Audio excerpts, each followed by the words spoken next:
अस्सलाम वालेकुम, समीला मैग्नेज अगेन। पिछली वीडियो में हमने 2.6 एक्सरसाइज के दो प्रॉब्लम्स हल किए थे। आज हम तीसरा प्रॉब्लम और चौथा प्रॉब्लम हल करेंगे, किस तरह उनको हल किया जाए अगर वर्ड प्रॉब्लम दिए जाएं तो। सबसे पहले अगर हम जो दिए गए आपको क्वेश्चन है उसको पढ़ें तो कह रहा है कि two ribbons with the length of 45 meters and 66 meters are to be cut into pieces of same length. Find the greatest length of the piece of a ribbon.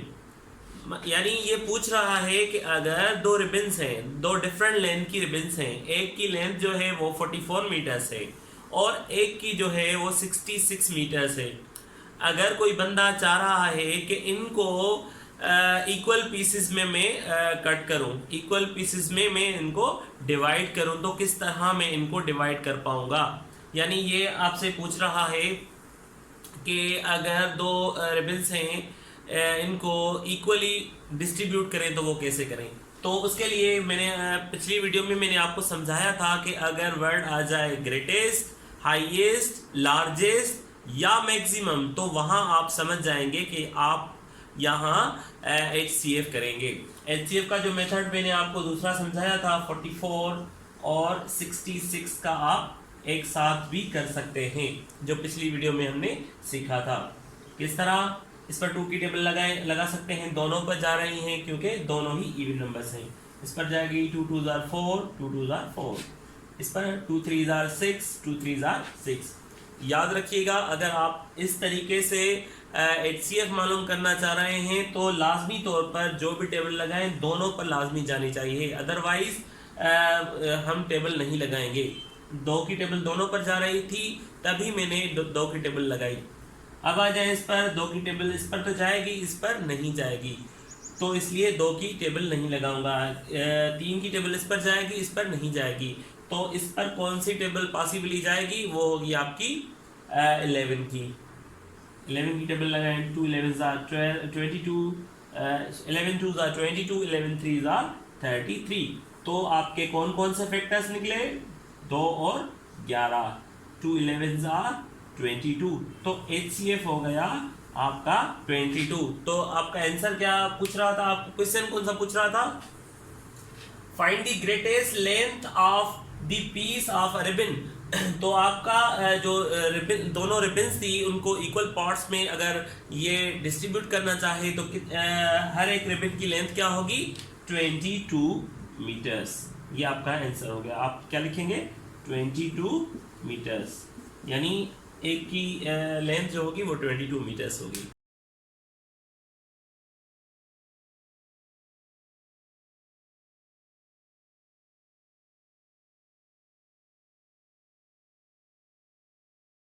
तीसरे प्रॉब्लम को हल करने के बाद अब हम चौथा प्रॉब्लम हल करेंगे। चौथे प्रॉब्लम में आपसे क्वेश्चन पूछ रहा है कि Mona has 2 pieces of a tablecloth.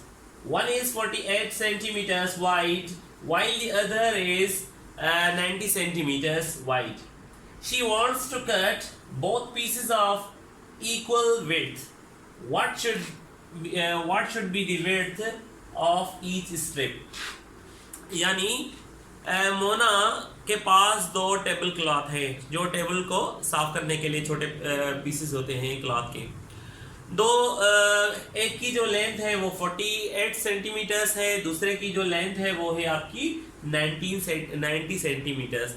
अब ये मोना चाह रही है कि इनको छोटी छोटी स्ट्रिप्स में काटा जाए, यानी इक्वल स्ट्रिप्स में इनको काटा जाए। तो किस तरह काटेंगे, क्या मैक्सिमम लेंथ पॉसिबल होगी कि दोनों की इक्वल स्ट्रिप्स बनाई जा सकें। तो उसके लिए हमें इसको HCF मालूम करना होगा, क्योंकि अगेन आपसे पूछ रहा है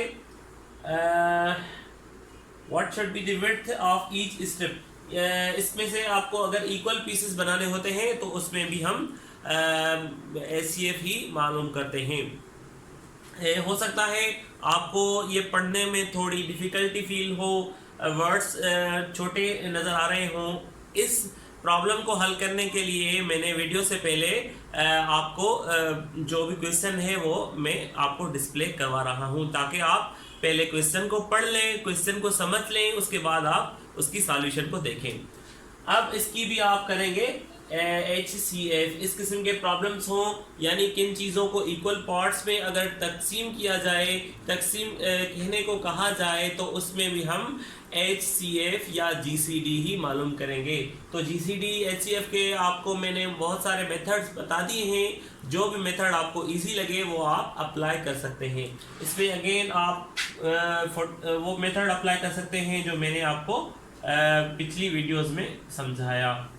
अगर आपको ये डिफिकल्ट लग रहा है तो आप प्राइम फैक्टराइजेशन मेथड वाला भी अप्लाई कर सकते हैं, जिसमें आप अलग अलग प्राइम फैक्टर्स निकाल रहे थे, उसके बाद उनके पेयर्स बनाकर लास्ट में उनको मल्टीप्लाई करके आंसर निकाल सकते हैं। इन दोनों पर 2 की टेबल जाएगी because both are even numbers. तो इस पर भी 2 की टेबल जाएगी, 2 2s are 4 and 2 4s are 8। इस पर भी जाएगी, 2 4s are 8, एक बच गया, 10 एक 0 को देंगे तो 10 हो जाएंगे, 2 5s are 10, ये हो गए आपके 45। यहाँ क्या हुआ 24 पर 2 की टेबल जा रही है, लेकिन 45 एक ऑड नंबर है तो इस पर 2 की टेबल नहीं जाएगी। 2 के बाद कौन सा प्राइम नंबर कौन सा आता है, वो होता है 3। क्या 3 की टेबल दोनों पर जा रही है? इस पर तो जाएगी, 3 8s are 24, तो इस पर जाएगी। क्या इस पर जाएगी? इसके डिजिट्स के सम देखें क्या होंगे, 4 और 5 मिलाए तो क्या होगा 9।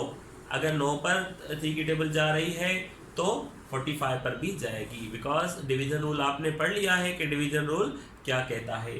तो इस पर भी 3 की जा रही है, तो इस पर भी 3 की, तो लाजमी हम लगाएंगे 3 की टेबल।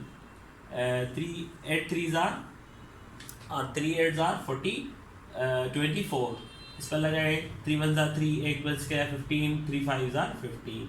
अब क्या रह गए 8 और 15। 8 और 15 पर कोई टेबल जा रही है? कोई भी नहीं जा रही। कोई भी ऐसी मुश्तरका टेबल नहीं है या कोई नंबर नहीं है जो दोनों पर जा सके, तो लिहाजा इसको यहाँ पर ही ख़त्म कर देंगे। उसके बाद जो फैक्टर्स निकले उनको आप मल्टीप्लाई करेंगे। 2 3s are 6, जो 6 होगा वो आपका होगा 6 सेंटीमीटर्स। क्या होगा जो आपसे क्वेश्चन पूछ रहा है, what should be the width of each strip, यानी हर एक स्ट्रिप दोनों की 6 सेंटीमीटर्स की ये काट सकता है, तो इक्वल पार्ट्स उसमें हो जाएंगे।